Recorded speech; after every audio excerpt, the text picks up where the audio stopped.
nanonood sa trend. Pero siguro pwede rin, post natin sa TikTok, what is salvation? That is through Jesus. And okay ba yun sa production team? Na meron kayong question how long are you in biyaya ng Diyos? Pwede ba sa susunod na question, what is your salvation for you? Amen. Para si Jesus ang maitaas. Para si Jesus ang makilala ng mga kabataan na ngayon, ang kilala lamang ay puro mga video at mga media influencer. Amen. Let us put our confidence again in Jesus Christ. Amen. Ibalik natin sa ating Panginoong Jesus. Huwag nating kalimutan. Pag ako kanina nagde-devotion pag umaga, ang simple ng buhay noon. Sa mga laro. Dati nga brick game lang mga kabataan, daming alam na mga game. Sino nag-brick game dito? Ayan, yung Sister Rowena, di ba? Tapos, sino may family computer? Pag may family computer, mayaman. Sino dito? Sister Rowena din. Nakakaluwag sa buhay yan, ng panahon yun. Pero kami walang ganun. Uso lang pala, mga tumbang presong laro. Ayan, mga taya-taya, di ba? Sister Dana, taya-tayaan. Patintero. Simple ang buhay noon. Ay ngayon ang buhay ng kabataan ngayon, milk tea. Starbucks SB. Magkano yun? 150. 200 pesos. At kami Barako, kami, nung panahon ko, Sunny Orange. Isang patak, kaya ang buong. Buong mag-anak. Ayan, galing naman ang rhyme. Di ba po, yung Sunny Orange, makakatikim lang ako ng pagsweldo ng tatay ko. Pero ngayon, milk tea, 150 pesos, okay lang sa mga kabata, 100. Di ba? Simple ang buhay noon. Pero ngayon, dahil sa mabilis ang panahon, nakakalimutan natin ang mga pinagmumulan ng lahat ng ating nararanasan ngayon. Amen? Yung mga kabataan, yung mga nanay ngayon, they are confident kapag may pera. Tama? Real talk tayo ngayon May confident ka, lumabas ka, pag may pera ang wallet mo. Ay, nakita ko sa Facebook, sabi nung nanay, anak, dinagdagan ko na yung baon mo. Pagbukas ng anak, pandesal na sa loob ng wallet. At least may laman yung wallet. Dinagdagan ng pandesal. Amen. You are still confident na hindi ka magugutom. Amen. Because you know that the God will provide for you, God will sustain you, and God will give whatever you ask in Him in prayer. Amen. Palakpakan nga po natin ating Panginoon. Ganyan ang mga nasa biyaya ng Diyos. Nagagala kahit isang pandesal lang ang breakfast kaninang umaga. Nagagala kahit sinausaw sa kape ang pandesal kaninang umaga. Kasi Sister Jo, wala nang ngipin. Okay. Ayan. We need to put our confidence back again in Jesus Christ. Amen. Balik tayo sa ating binasa, napapalayo na ako. Ayan, Philippians 3. Sino po ang nagsulat nito? Si Pablo. Alam natin kung sino si Pablo. He is the persecutor of all the Christians back then. Amen. Sabi ni Pablo, kung payabangan, ko lang po ipaparaphrase ko. Sabi niya, kung payabangan lang naman sa flesh, kung confidence in the flesh ang usapan natin, marami akong pwedeng isabihin sa inyo. Amen. But I lost everything, but I gained Christ. Amen. Bagamat nawala sa akin yung lahat ng mga pinagmamalaki ko, pero ngayon ang pinagmamalaki ko yung iisa lamang, kundi ang ating Panginoong Jesus.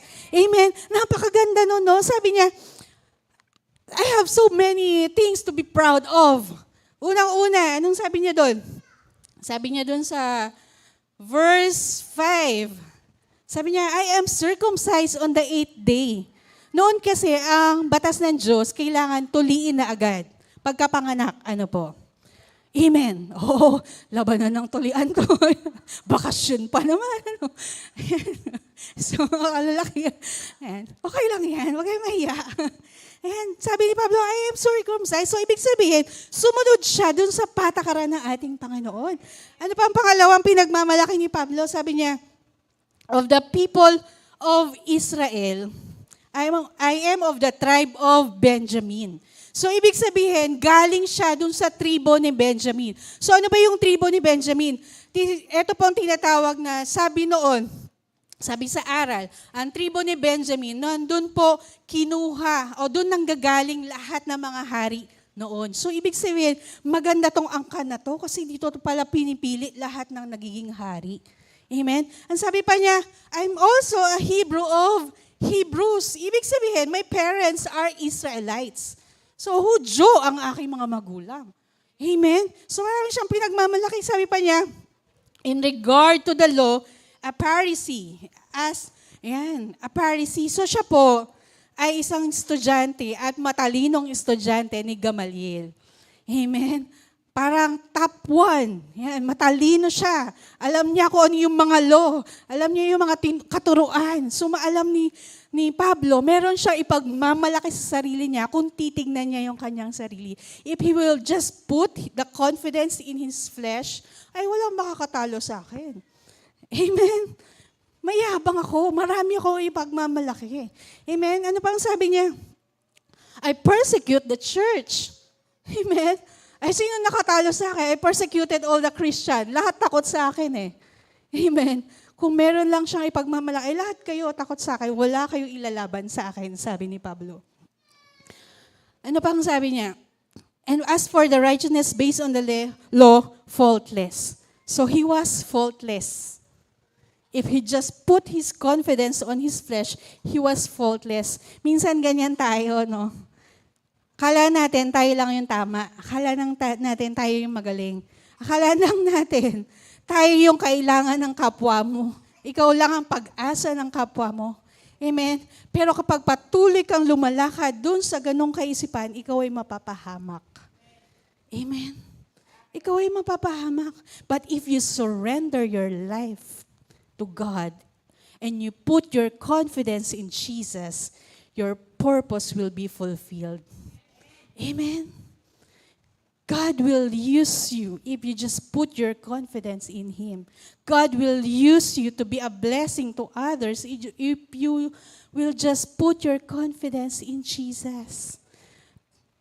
Bagamat may mga weakness, mahirap po lumakad sa labanan kapag ang tinitingnan mo ang iyong kahinaan.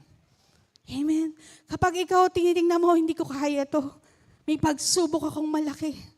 Hindi mo talaga kakayanin. Pero kapag inilagay mo ang iyong pananampalataya at pananalig sa ating Panginoong Hesus, dumaan ka man sa ilog, hindi ka malulunod. Dumaan ka man sa apoy, hindi ka masusunog dahil kasama mo ang ating Panginoon. Amen.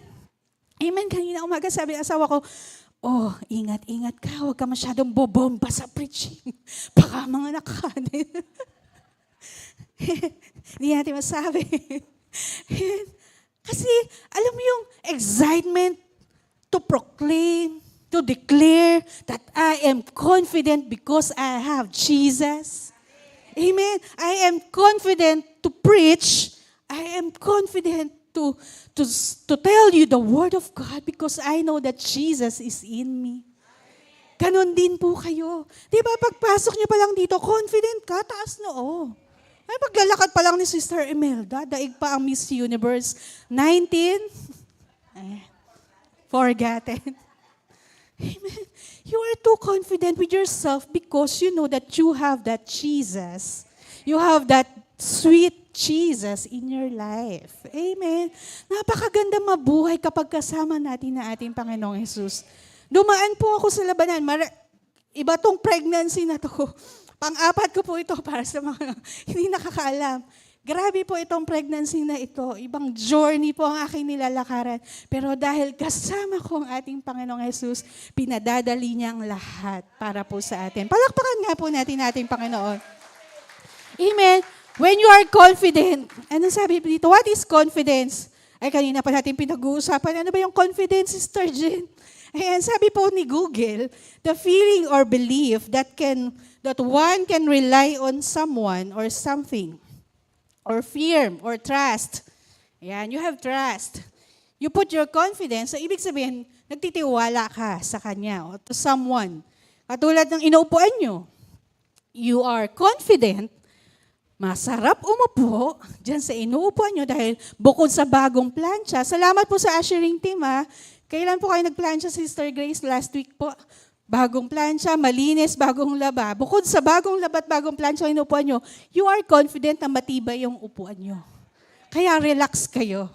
Amen? Kaya masarap ang upo nyo. It's the same thing. If you put your confidence in Jesus, relax ka lang. Amen? Masarap ang tulog mo.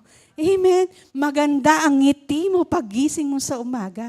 Dahil alam mo, ang pinagtitiwalaan mo, ang ating Diyos na mahal ka. Amen? Alam mo na pinagtitiwalaan mo, ang Diyos na laging nakatingin sa iyo, ang Diyos na laging nagbabantay po sa atin. Amen? Ang sabi pa, in what will you be confident of? Yan, katulad ng sabi ko kanina, some of us, siguro ang pinagtitiwalaan natin, yung ating sweldo, kinsenas, katapusan. Yan. Minsan pinagtitiwalaan natin ang ating anak, ang ating trabaho, ang ating mga magulang. Amen. In confidence, you got to have character. Amen. Kapag confident ka, kailangan nakikita din sa mukha mo. Amen. Kapag confident ka, kailangan nakikita din sa pagkilos at paggawa mo at pagsasalita mo. Amen. Merong isang kwento, alam na natin to. The story of Peter. When Peter saw Jesus walking in the water, kita ng mga alagad, si Jesus, di ba? Naglalakad sa tubig. Noon na natakot sila. Akala nila ghost. Tapos sabi ni Pedro, Panginoon, hayaan mo akong makalakad dyan. Sabi ni Jesus, come. Lumapit ka. So anong ginawa ni Pedro? Lumakad po ba siya? Yes, he stepped out from the boat and then he walked in the water. Pero nung siya'y naglalakad sa tubig, naramdaman niya yung malakas na hangin. So natakot siya na bigla siyang lumubog. Amen. Bigla siyang lumubog. Ano sabi ni Jesus? You of little faith. Amen. Kapag po tayo nilagay na natin ang pagtitiwala natin sa ating Panginoon, hindi na po tayo dapat atras abante. Kailangan nagpapatuloy tayo sa paghakbang na alam natin na makakarating tayo dun sa dulo ng ating labanan. Amen. And when we fail, ito naman po ang maganda. When we fail, Jesus will take our hand and He will lift us up. Amen. Nung nahulog si Pedro, tinulungan ni Jesus. Sinamahan niya hanggang makabalik sa bangka. And that is putting your confidence in Jesus. Amen. Pagtiwalaan mo na kahit ilang beses kang nadadapa, ilang beses kang nag-fail in your faith, Jesus is still at the back of you and ready to support you, ready to hug you, ready to wipe all your tears. Amen. Na si Jesus laging nandyan sa ating tabi, sa ating likuran, sa ating harapan, na hindi ka niya pababayaan. Amen. Hindi ka niya iiwan hanggat ikaw ay makaranas ng katagumpayan. Amen. Palakpakan niyo nga po ang ating Panginoon. Di ba't napakaganda when we put our confidence in Jesus? Napakaganda kapag nararanasan natin. Kailangan mo kasing maranasan muli. Kailangan mo kasing maramdaman muli yung confidence that you have in Jesus. What is that confidence? That faith. Amen. Faith is the substance of things hoped for and the evidence of things not seen. So your confidence plus faith, there is the manifestation of God's miracle. Amen. Kapag magtiwala ka sa ating Panginoon, nandun na ang pananalig mo sa ating Panginoon, mararanasan po natin ang pagkilos at kapangyarihan ng Diyos. Amen. Isa pa, where do you put your confidence? Is it in the right place? Amen. Isang beses, yung asawa ko naghahanap ng kanyang wedding ring. Hindi niya makita. So, siyempre, mapapaisip ka, ba't mo kasi tinatanggal? O, joke lang yun. Kwentong ko lang yun. Sabi niya, so nakita mo ba yung wedding ring ko at saka yung relo, magkasama lang yun. Hindi ko alam, Daddy. Sabi niya, hindi ko makita yung wedding ring. May issue ng pag-aawayan to. Wedding ring, hindi mo makita. Ano ang katibayan na tayo'y kasal? Pero hindi. Dahil alam ko, I am confident that my husband loves me. Even though I don't see his wedding ring, I know that I am his and he is mine. Amen. Amen. Kahit hindi mo nakikita, kahit hindi mo nakikita. Pero sabi na lang niya, magpapakasal na lang tayo ulit at bibili tayo ng bagong wedding ring. Sabi ko, tama na, baka mag-honeymoon na naman ulit, may panglima na. Bumili ka na lang ng wedding ring. Ayan. Diba? Even though you do not see it, hindi ko na nakita, hindi na niya makita. Siguro mahigit, daddy, no? May 1 taon na yata. Mahigit, opo. May 1 taon na. But, hindi po nababawasan yung confidence ko sa sarili ko na mahal ako ng asawa ko. Amen? That, may ebidensya ba? Sa may turo, Sister Mel, may ebidensya. Yes, di ba? It is same thing. Even though you do not see Jesus, but you know that you are His and He is yours. Amen. If you put your confidence in Jesus, Jesus is yours. You know who you are in Christ. Amen. May kata, di ba? I know who I am. I am yours. I am yours. Amen. Kahit hindi mo nakikita, pero nararamdaman mo, tumutugon ng Diyos, tumutugon siya sa bawat panalangin mo. Alam mong mahal ka ng ating Panginoon. And you are confident in Christ. Amen. Ayan, nag-iisip na sila. O, tatanong na si Brother Harney, sabi ni Kuya Ber, Brad, may alam akong gawaan ng wedding ring. Baka kasi ayan. Di ba po? Kapag ramdam mo na mahal ka ng Diyos, you are confident each day, sa bawat pagising mo, that every gising is a blessing. Amen. Na bawat pagising po natin, alam natin, sasamahan tayo ng ating Panginoon eh. Kahit alam mo, mayroon ka ng due date. Alam mo, may disconnection ka ng Meralco na yan. Bakit kasi aircon pa kayo ng aircon? Ayan, laki tuloy ng Meralco nyo. Pero alam mo, you are confident na mababayaran mo yan dahil sa pagtustos ng ating Panginoon. Amen? Masaya po. Masaya magtiwala sa Diyos. Amen? Napakaligaya magtiwala sa Diyos dahil nakikita at nararanasan po natin at maraming patotoo ng pagkilos ng Diyos sa ating buhay. Amen? Palakpakan po natin ating Panginoon. Amen? In Him we move. In Him we live. In Him we have our being. Amen. Sa ating Panginoong Hesus lang iikot ang ating buhay. Amen. If we put our confidence in Him, hindi tayo pababayaan ng Diyos eh. At hindi tayo ipapahiya ng ating Panginoon. Amen, Sister Vilma? Diba? Why are you so confident in teaching the little children? Because alam mo, yung ginagawa mo ay para sa Panginoon. Ang ginagawa mo ay para sa kabutihan ng mga batang ito at makilala nila ang ating Panginoon. Amen. Kailangan maunawaan ng mga maliliit na batang yan na ang buhay nila ay nakalaan dapat sa ating Panginoon. That they live each day with the glory of God, by the grace of God, by the love of Jesus. Amen. Kailangan maunawaan ng mga kabataan natin yun at ng mga anak natin na nag-iisip bata minsan. Kailangan maunawaan din nila na si Jesus kailanman hindi sila pababayaan. Na kahit ganyan na yung edad mo, si Jesus pa rin ang maging best friend mo. Amen. Dahil si Jesus, He will never fail you. If we put our confidence in people, madidisappoint tayo eh. Minsan tinitignan natin yung taong ito, parang feeling mo siya na yung example mo sa buhay mo. Pero may nakita ka sa kanya isang kahinaan, so parang nag-ano ka na.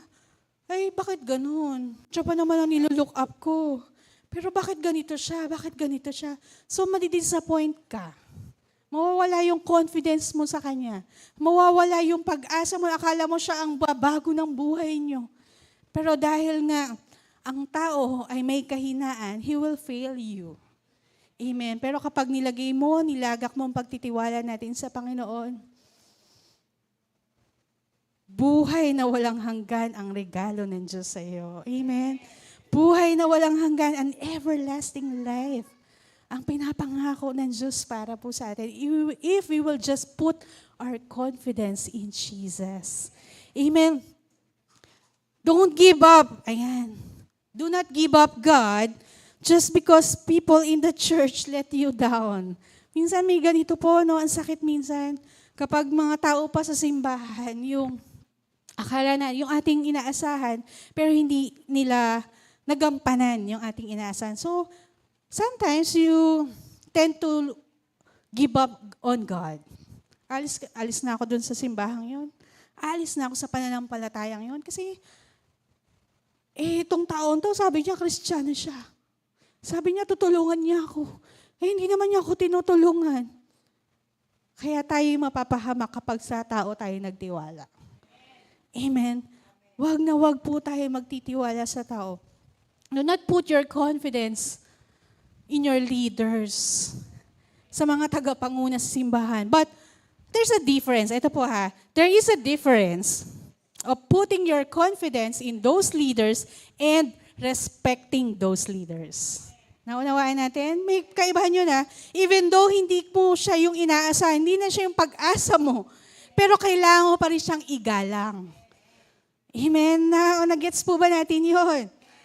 Yung mga leaders po natin sa simbahan, bagamat may mga weaknesses, may mga kahinaan po, but we should respect them because we never know what battles they were in bago nila natagpuan, bago sila inilagay ng Diyos sa ganong posisyon.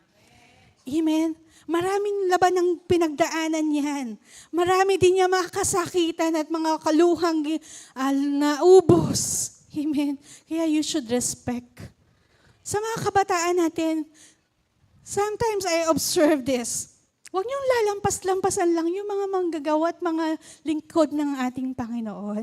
Minsan dadaan mga sila Pastor Magda or sila Pastor King, tapos dadaan ka, mag-hi ka naman po, hello po, good morning po, lampasan Ano po, kailangan malagay sa atin yung, ma-instill po sa atin yung respect. I'm not asking for you put your confidence in me or in Pastor Magda or Pastor King, but you should respect us as your elders. Amen. Kailangan the leaders, the prayer warriors, the workers, the ushers, everyone, lahat ng manggagawa dito sa simbahan, kailangan batiin naman po natin. Huwag po nating lampasan. Amen. Igalang, mahalin ang bawat isa. Dahil ayun ang bunga ng banal na Espiritu, ang pagmamahalan, pag-iibigan po natin sa bawat isa. Amen. Amen. Salamat po sa ating Panginoon. Amen. Ayan. Sige. Ilabas nyo. Sige, tuloy nyo pa yung palakpak nyo. Ayan. Medyo nahihiya pa Ayan. Sometimes we are full of ourselves. Our confidence in the flesh comes out. Our judgment and assessment is based on external observation. Ayan, minsan we tend to judge others and to assess others based on their outside appearances, based on their, minsan nagiging emosyon, kung paano nila i-handle ang mga sitwasyon. Amen. Hindi po tayo pwedeng maging judge. There is only one judge. Amen. That is God. Amen. Kaya minsan nawawala yung confidence mo kasi nga, gina-judge mo, kino-compare mo ang bawat isa. Kaka-compare mo sa bawat isa, compare mo yung sarili mo sa kanya. Bakit dapat ganito? Kasi bakit siya hindi niya ginawa yun? Kaka-compare mo ng ganoon, ang tingin mo na sa sarili mo, masyado ka ng mataas. Masyado ka ng magaling. Amen? And that is dangerous. Diba po, Pastora Magda? That is dangerous kapag ang tingin mo sa sarili mo, ikaw lang ang magaling. Amen? Do not compare. Do not ever compare yourself into others. Amen? Huwag na po natin hayang malason tayo ng pagkukumpara natin yung buhay mo. Lalo na po yung Facebook na yan. Nakakamatay. Amen? Nakakamatay po. Lalo na kapag nakita mo sa Facebook, ang buhay niya ay maayos na, pero ikaw ay hindi pa. May kanya-kanya pong panahon ng Diyos para ikaw ay pagpalain. May kanya-kanyang panahon ng Diyos na para mapanalunan mo yung labanan na meron ka ngayon. Amen? May kanya-kanyang kaparaanan ng ating Panginoon. God did not, di ba si Moses and the Israelites, nung sila po ay, they exit from the Egypt, nung nakarating sila dun sa may end of the road, nasa Red Sea na sila. Hindi na mainalis ng Diyos yung Red Sea. But God made a way to split the Red Sea. Amen? Kaya kapag ikaw sa buhay mo, feeling mo walang-wala ka ng tatakbuhan, walang-wala nang mangyayari sa'yo, if you know that you are at the end of the road, God will split your Red Sea. Gagawa ang Diyos ng kaparaanan para ikaw ay makatawid doon sa dulo at maging matagumpay sa iyong labanan. Amen. We have our own Red Sea. May kanya-kanya po tayong Red Sea ng buhay natin. Ngayon sa kalusugan, feeling mo hindi ka nagagaling. Pero gagawa ang Diyos, kikilos ang ating Panginoon para maranasan mo ang tunay na kagalingan na nagbubuhat sa ating Panginoon. Amen. Marami po tayong labanan. Marami tayong, katulad din tayo ni Pedro eh.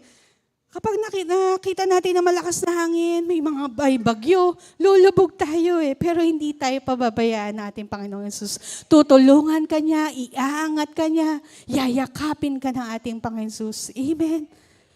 That is if we put our confidence in Jesus. Amen. Put our confidence in Jesus.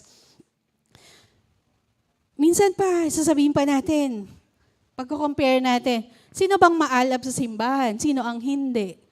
Walang makakapagsabi. Because hindi mo alam kapag nasa bahay yan, yan pala, 24 oras na nanalangin. Amen. Sa simbahan, ikaw ay puspos. Tapos nakita mo yung katabi mo, hindi man lang siya umiiyak, hindi man lang siya nagtatas ng kamay. You never know. Baka sa buong linggo, ayan ay umiiyak at dumudulog sa ating Panginoon. Kaya don't judge. Huwag mo nating susukatin ang kaalaban ng bawat isa. Only God knows. Amen. Only ang Diyos lamang nakakaalam kung sino ang maalab at hindi. Pag nagliliyab na yan, baka maalab na yan.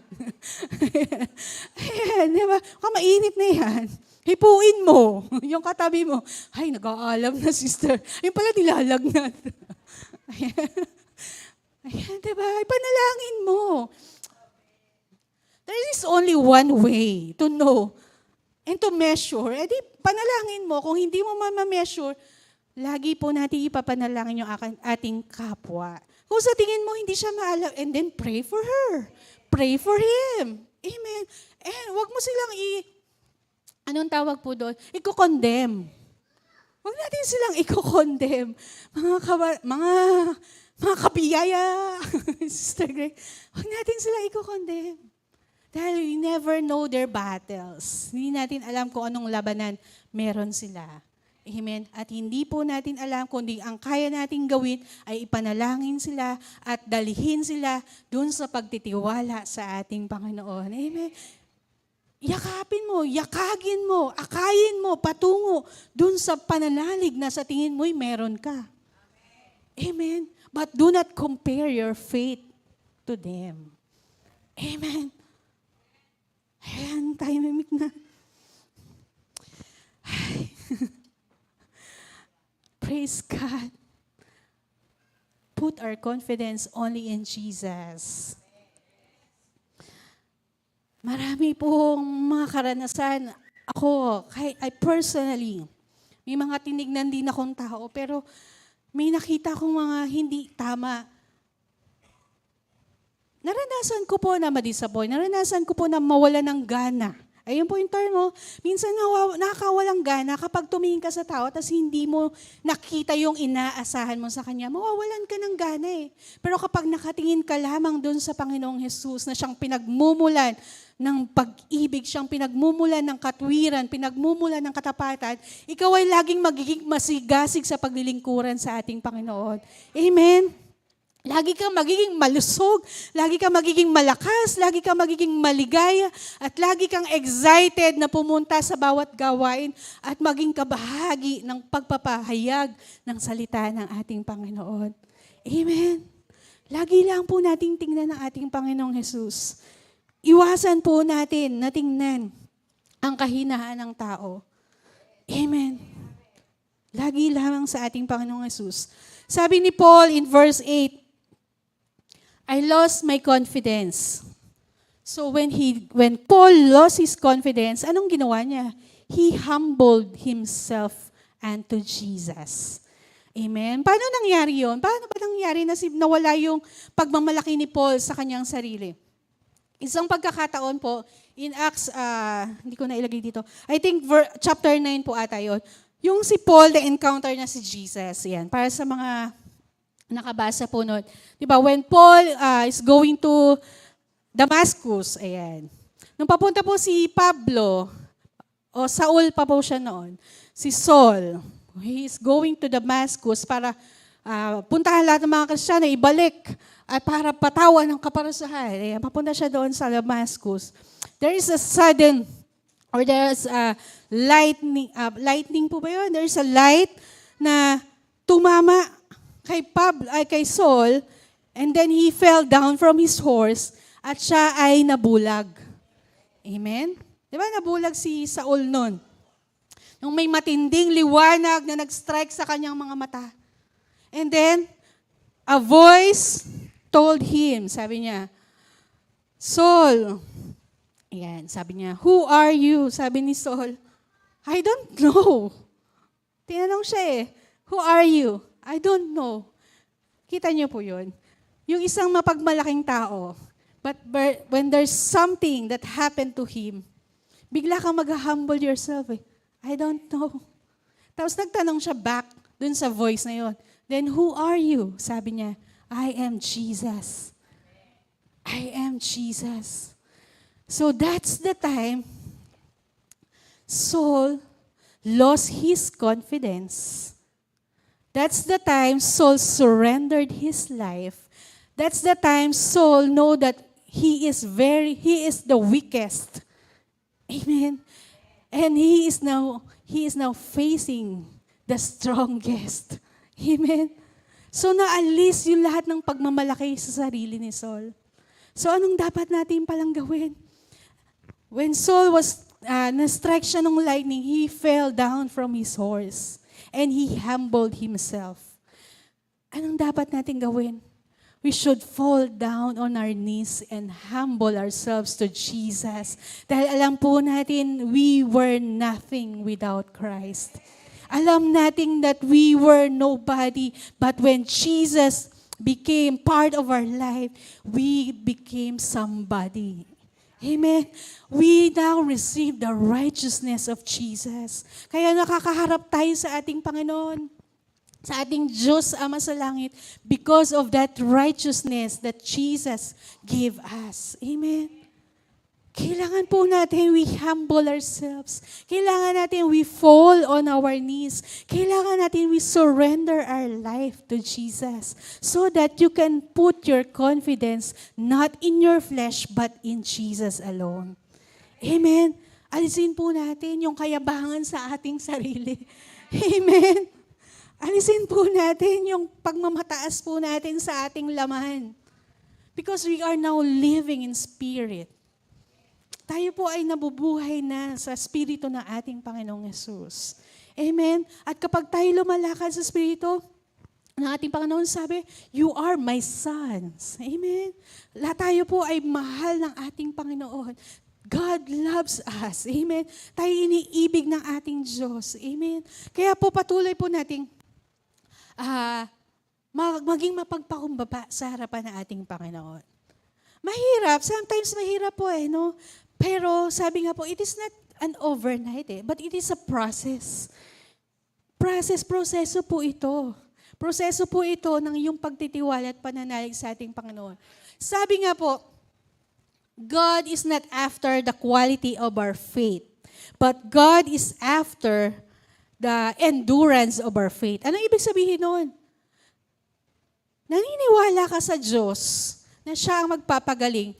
Pero ang tanong, hanggang kailan ka mananalig sa ating Panginoon? So that is the endurance of your faith. Until when you will wait. Amen? Hanggang kailan ka maghihintay ng katugunan ng Diyos. So, ibig sabihin, it is not just the quality of your faith. Alam mo, maalab ka, alam mo, magtitiwala ka sa, alam mo, nananalig ka ng Diyos sa magtutustos. Pero kapag dumaan ng 2 linggo, 1 buwan, nagtitiwala ka pa rin ba sa ating Panginoon? Amen. That is the confidence in Jesus, the endurance of your faith. Hanggang kailan ka kakapit dun sa pananalig na meron ka? Hanggang kailan ka magtitiwala na merong Diyos na malaki na kayang magbago ng sitwasyon ng buhay mo sa iyong pamilya? Amen. Hanggang kailan ka mananalig sa ating Panginoon? Doon tumitingin ang ating Diyos. Doon siya, doon kumikilos ang ating Panginoon. Kung paano at hanggang kailan ka mananalig sa Kanya. Amen. So, ayan na pala, malapit na. Okay, how to put confidence in Jesus. So, balikan po natin in Philippians 3, verse 10. Nung binabasa ko po ito, sabi ko dun sa Philippians 3, Lord, ano bang mga supporting verse na pwede ko ilagay dito? And then, meron pala sa verse 10, inilathala ni Pablo, how to put confidence in Jesus. So, yun, naka-breakdown pala doon. Sabi niya, balikan po natin wala lang kasi tayo yung ano po. Verse 10.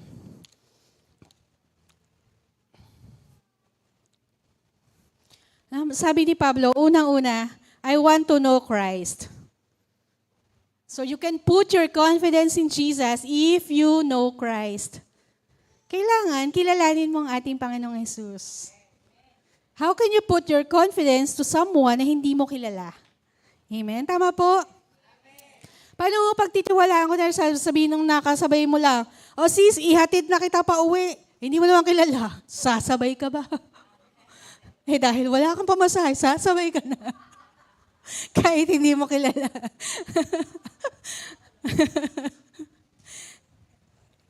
You should know Christ. Kilalanin natin who is Jesus in our life. Amen? Sino ba si Jesus sa buhay natin? We know that He is our Savior. We know that Jesus is the way, the truth, and the life. And no one comes to the Father except through Him. Alam natin yan. Kaya kailangan, sabi po sa Romans, saan na ba to? 1 John 2, verse 3 to 5, basahin ko po We know that we have come to know Him if we keep His commands. Ayan. Kilala natin ang ating Panginoon kapag sinasagawa natin ang Kanyang mga utos. Ang Kanyang mga katuruan. It's easy to say that I know Jesus, but it's hard to follow His commandments. Amen. Madaling sabihin, kilala mo ba si Jesus? Yes. I know Jesus. Sinusunod mo ba si Jesus? Hindi ka na makasagot. Pero sabi sa 1 John 2:3, you know Him if you keep His commandments. Amen? Kailangan pala yun, Sister Jen, kailangan pala sumusunod ako sa mga katuruan. Sinusunod ko ang mga salita ng ating Panginoon para masabi ko na kilala ko ang ating Panginoong Jesus. Amen? Number 2, anong sabi dyan? Know the power of His resurrection. You put your confidence in Jesus if you know the power of His resurrection. Yung kapangyarihan kung bakit siya nabuhay na muli mula sa kanyang kamatayan. Meron pong power yung resurrection of Jesus. Because that is the foundation of our faith. Kung hindi nabuhay si Jesus, hindi tayo nananalig sa Kanya. Amen. Pero dahil siya'y nabuhay na muli, yung pananalig natin ay nailagay natin sa ating Panginoong Jesus. And that resurrection, sabi po, in 1 Corinthians chapter 15, verse 21 to 22, sabi dito, for since death came through a man, the resurrection of the dead comes also through a man. So, ibig sabihin nun, death came through a man, si Adan yun. Amen? The resurrection of the dead comes also through a man, and that is Jesus. Amen? For as is Adam all die, so in Christ, we will all made alive. So that's the power of resurrection. Tayo po ay mabubuhay muli kasama na ating Panginoong Jesus. Bagamat tayo'y namatay sa kasalanan, pero tayo bubuhayin muli ng ating Panginoon. Katulad kung paano siya nabuhay mula sa kamatayan. Amen? Pinagtagumpayan niya ang kamatayan. Ganon din po tayo pagtatagumpayan natin at pinagtagumpayan na natin lahat ng kasalanan na meron. Dahil pinatawad na at ipinako na lahat ng kasalanan natin dun sa krus. Amen. Amen. So the resurrection proves that the penalty for our sins has been paid in full. So binayaran ng buong-buo ng ating Panginoon ang ating mga kasalanan and enables us to live by faith. Tayo po'y mabubuhay sa pananalig sa ating Panginoon. So that's the power of resurrection. Amen? Binayaran na ng ating Panginoon ng ating kasalanan at tayo po ay mabubuhay muli kasama ng ating Panginoong Jesus. Amen. Pangatlo, participation in His suffering. Kailangan pala makipag-participate kami, Sister Jen, sa suffering. Di ba tinapos na ni Jesus yun? Anong sabi dito sa Romans 8:17? Romans 8 verse 17. Now, if we are children, then we are heirs. So, tagapagmana po tayo. Heirs of God and co-heirs with Christ. If indeed we share in His suffering. Ayan. Magiging tagapagmana pala tayo if we share in His suffering. Amen? Magiging tagapagmana tayo ng Diyos at tagapagmana ni Jesucristo if we share in His suffering in order that we may also share in His glory. Amen. Napakaganda no? Sa bawat pagtitiis, lagi pong merong bunga ng katagumpayan. Amen. Huwag mong isipin na lagi kang nakalugmok lang dun sa yung pagtitiis, puro kahirapan. Hindi. Merong katapusan ang kahirapan. Ayan ay katagumpayan at kasaganaan buhat sa ating Panginoon. Amen. Palakpakan niyo po ang ating Diyos. Amen. Ano pang sabi? Balikan niyo po yan sa Philippians 3 kasi hindi lang po naipakita sa ating screen. Sa verse 10 po, sabi doon, become like Him in His death. So maging katulad din daw po tayo ng ating Panginoong Jesus in His death. Romans 6 verse 6 to 7. In Romans 6 verse 6 to 7, for we know that our old self was crucified with Him, so that the body ruled by sin might be done away with Him. Amen. That we should no longer be slaves to sin, because anyone who has died has been set free from sin. So, ibig sabihin pala, yung lumang ikaw, kasama na dun sa ipinako na ating Panginoong Jesus. Amen? Hindi mo na dapat balikan yung lumang ikaw, yung dating ikaw. Amen? Dahil you have been set free. Pinalaya ka na ng ating Panginoon. And when you know that you have been set free, you know that you are confident in Jesus. Amen? Alam mo, malaya ka na. Alam mo na may kapangyarihan ng resurrection ng ating Panginoon. Alam mo na you know Christ because you obey His commands, then you already have confidence in Jesus. Amen? Sige yan. Sige po, in conclusion, meron akong kwento.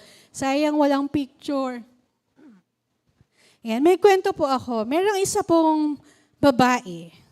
May isang babae na umiigib sa ilog. So meron siyang timba.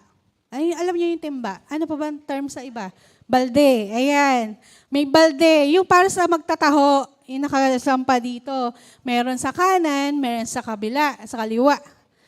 So, every day, every morning, pupunta siya dun sa ilog para umigib. Papunta, pabalik dun sa kanyang bahay. Medyo mahaba po. Malayo ang kanyang nilalakad. So, every day, punta siya sa ilog. Nag-iigib siya. Yung pagdating niya sa bahay, yung isang timba, alahati na lang ang laman. Yung isa, punong-puno. Kasi yung isa pala, ay bagong timba. Hinapok. Yung nasa kabila, ay butas-butas. So, ibig sabihin, mula sa ilog, papunta dun sa kanyang bahay, natulo yung tubig. Dahil butas-butas to eh. Papunta, pagdating niya sa bahay, syempre isasali na niya yun sa malaking lalagyan. Everyday ginagawa niya yun. Years pass. Taon na ang binilang, ginagawa niya yun. Tapos, pagdating na isang araw, nahiya na yung timba. Nagsalita na. Sabi niya dun sa babae, naawa na ako sa iyo. Araw-araw napapagod kang magbuhat sa akin. Ako naman, kalahati lang ng tubig ang kaya kong ibigay sa iyo. Dahil sira-sira na ako, bakit ayaw mo pa akong palitan? Sabi nung babae, alam mo, day one pa lamang, nakita ko na ikaw ay sira-sira, ngunit hindi kita pinapalitan. Bakit? Nakikita mo ba yung ating dinaraanan? Dito sa bandang kanan, nagtanim ako dyan ng mga buto. At sa aking pagdaan, unti-unting nadidiligan dahil sa iyo. Pero sa kabila, walang tumutubong halaman, walang tumutubong bulaklak. Bakit hindi kita pinapalitan? Because I use your weaknesses, ginamit ko ang iyong kahinaan para maging pagpapala sa iba. It's the same thing. Kahit ikaw ay nagkukulang sa harapan ng ating Panginoon, kahit marami kang kapintasan sa iyong sarili, but God did not give up on you. He used you, He used your weaknesses to be a blessing to others. So you only need to put your confidence in Jesus. Ang Diyos, hindi siya nakatingin sa iyong mga weaknesses, but God will use your weaknesses to be a blessing to others. Amen. Pwede kang palitan ng ating Panginoon. Pwede ka niyang iwanan. Pwede ka niyang sabihin, wag tong iligtas, ito lang ililigtas ko. Pero hindi hinayaan ng Diyos sapagkat mahal ka ng ating Panginoon. Amen. Do not look on your weaknesses. Huwag mong titignan na sira-sira ako, wala akong maitulong sa iyo. Pero yung mga kahinaan mo, ginagamit ng Diyos para ang Diyos ang maluwalhati at maging pagpapala ka sa iba. Amen. Palakpakan po natin na ating Panginoon. You should put your confidence in Jesus because Jesus will never ever judge you. Jesus will never ever leave you. Jesus will never ever. Hindi ka niya iiwanan. Jesus will never disappoint us. But Jesus will use us to be with His kingdom. Even Jesus said, sabi nating Panginoong Jesus, you can do greater things than me. Amen. Kung si Jesus nagtitiwala sa iyo, bakit ikaw hindi ka magtiwala sa ating Panginoong Jesus? Nagtitiwala ang Diyos. Anak, kaya mo yung pinagdadaanan mo. Anak, kaya mo yung labanan na yan dahil nagtitiwala ako sa iyo. Kaya habang ikaw ay nasa labanan, habang ikaw ay nasa pagsubok na yung dinaraanan, magtiwala ka that God will never leave you. Hindi ka iiwan ng ating Panginoon. Gagamitin ng Diyos lahat yan, mga labanan na yan, for you to grow, for you to be a blessing to others. Amen. And for you to realize that you are nothing, but because of Jesus, our labor will not be in vain. Sabi nga po, buksan nga po natin, in 1 Corinthians 15:58, sabi dito, therefore, my dear brothers and sisters, stand firm. Let nothing move you. Always give yourself fully to the work of the Lord, because you know that your labor in the Lord is not in vain. Lahat ng ating ginagawa para sa kaluwalhatian natin, Panginoon, hindi po mababaliwala. Lahat yan nakikita ng Diyos at ang Diyos ang magre-reward po sa atin. Amen. Isaiah 30 verse 15.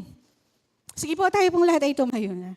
Isaiah 30 verse 15, sabi dito, for thus saith the Lord, the Holy One of Israel, in returning and rest shall be saved. In quietness and in confidence shall be your strength. Amen. In quietness and in confidence. Ibig sabihin ka pala, pag nagtitiwala ka sa ating Panginoon, there is peace. Kapag nagtitiwala ka sa ating Panginoon, there is quietness. You rest in our God. May kapahingahan sa ating Panginoon. If you just put your confidence in Jesus, you will experience that rest in His presence. Amen. Rest in His presence, mga kapatid. Rest in the presence of our Father. Mamahinga tayo sa presensya ng ating Panginoon. Put our confidence in Jesus. Amen. May iiwanan ako sa inyong tanong, who do you belong to? Where do you put your confidence into? Just declare, I belong in God's kingdom because Jesus already paid my sin. Amen. I belong in God's kingdom because Jesus already paid my sin. Binayaran na ng ating Panginoon lahat ng kasalanan mo noon at magiging kasalanan pa po natin. Lahat yan binayaran na ng ating Panginoon. And the gospel is not you become first. What is the gospel? It is the good news. It is the love of God. Amen. At hindi po sinasabi din ito na you should become first like this so that you will belong to us. Hindi. Anong sabi ng gospel? The gospel is you belong in the kingdom so you can become. Naunawahan natin, kabilang ka sa kingdom of God so that you can become an ambassador of Jesus. You can become a royal priesthood. You can become a peculiar people. You can become a holy nation. You can become a champion because of Jesus. You can become a champion if you put your confidence in Jesus Christ. Amen. Amen. And nothing can ever change the love of God for all of you. Walang anuman na makakapagbago ng pag-ibig ng Diyos para sa bawat isa po sa atin. Ang dapat lang natin gawin, go back to the basic, the love of Jesus. That is the love of Jesus. Hallelujah. Kaya sige po, surrender our life once again to the Father. Surrender our life and receive Jesus in our lives. And experience the power of the Holy Spirit to manifest in you. Experience the authority of being a child and sons of God. Experience the abundance of being an heir of the kingdom of God. Maranasan po natin ang kapangyarihan ng ating Panginoong Jesus. Do not put your confidence in people. Do not put your confidence in prince and chariots. Just put only your confidence in God. Just put only your confidence in Jesus. Put your confidence on what Jesus has done at the cross. His blood, His bruise and His wounds. Ito'y nagpapagaling. Ito'y nagpapalaya. Ito'y nagpapaunlad. Ito'y nagbibigay ligaya. Hallelujah. Hallelujah. Hallelujah. Hallelujah. Shakadadahiya. Kadadadaya. Kadadada. Shakadadadaya. Shakadadadaya. Kadadadaya. Kadadadadaya. Shakadadadaya. Kadadadaya. Kadadadadaya. Kadadadadaya. Oh, shakadadadaya. Kadadadaya. Kadadadahiya. Kadadadaya. Kadadadadaya. Surrender your life to Jesus once again. At hindi nagsasawa ang ating Panginoong Jesus. Hindi siya nagsasawa na yakapin ka. Hallelujah. Surrender your life right now, right now. Oh God, wala kaming magagawa. Ikaw ang aming kalakasan. Ikaw ang aming kaligayahan. Ikaw ang aming kagalingan. Ikaw ang aming karunungan, Panginoon Jesus. humble ourselves before you. Alisin mo po, Panginoon, ang anumang pagmamataas. Alisin mo po, Panginoon, ang anumang pagmamayabang sa aming sarili. But God, humble ourselves, oh God. Oh, Holy Spirit, we want to experience the manifestation of the fruit of the Spirit in our life. Hallelujah, hallelujah. And want to experience the miracle for us to be the blessing to others, oh God. Hallelujah. Hallelujah. Renew our mind. Hallelujah. Renew our mind. Open our hearts and fill us with the love of you, oh God. Fill us with your grace. Fill us with your love. Hallelujah. Hallelujah. Hallelujah. Hallelujah. Hallelujah. Hallelujah. Hallelujah. Hallelujah. Hallelujah. God will never put you to shame. Hindi ka ipapahiya ng ating Panginoon. Just trust Him. Just put your faith in Him. Just walk with Him. At ipapanalo ka palagi ng ating Panginoon. Ipapanalo ka palagi ng ating Panginoon. You will experience the victory. Victory, victory, and you are a champion in the name of Jesus. Kaya Panginoon, salamat po. Salamat, Panginoon, sa lahat ng mga nagsuko ng buhay. Salamat, Panginoon, dahil pinaalala mo muli sa amin ng iyong pag-ibig. That we will go back to the basic of your love, oh God. Thank you, Father. Thank you, Jesus. At maranasan po ng lahat ang pagsama ng banal na Espiritu. Ang kapangyarihan, ang kagandahan, ng mabuhay na ikaw ang aming kasama. Salamat po, itinataas po namin ang lahat ng ito. Sa pangalan ni Jesus.